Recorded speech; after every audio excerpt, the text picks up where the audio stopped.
Hello बच्चों, let's read this question. So the question says two particles A and B are moving in uniform circular motion, ठीक है, in concentric circles of radii RA and RB with speed VA and VB respectively.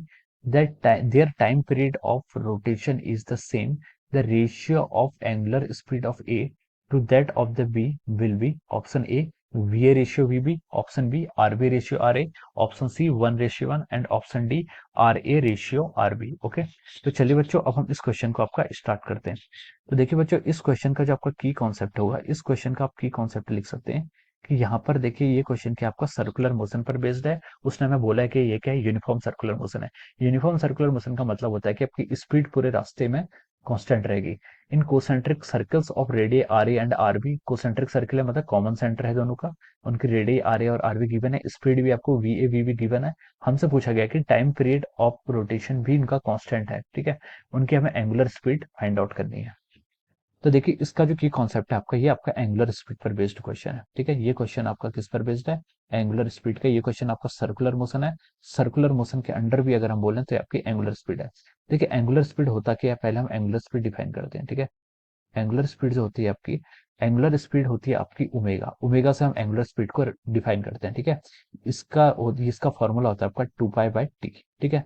यानी कि एक rotation पर जो उसका distance होता है, ठीक है, उतना डिवाइड बाय टाइम, ये क्या होता है आपका एंगुलर स्पीड, ठीक है। एक रोटेशन पर कितना डिस्टेंस ट्रेवल करेगी, 2πr करेगी, ठीक है, डिवाइड बाय टाइम टेकन, ये इसके कितना जाता है आपका एंगुलर स्पीड, ठीक है। इसकी जो यूनिट होगी वो क्या होगी आपके रेडियन पर second. So this is the formula for the angular speed. ये आपका एंगुलर स्पीड का क्या हो जाता है, फॉर्मूला हो जाता है। अब आते हैं क्वेश्चन पे। क्वेश्चन पर देखिए उसने क्या बोला है, their time period of rotation is same. वो दोनों जो मोशन है उनका टाइम पीरियड क्या है आपका, सेम बोला है। यानी कि मान लीजिए पहले वाले का टाइम पीरियड अगर आपका T1 है, दूसरे वाले का T2 है, तो वो दोनों सेम है, तो हम उसको किसी एक टी के इक्वल मान सकते हैं, ठीक है।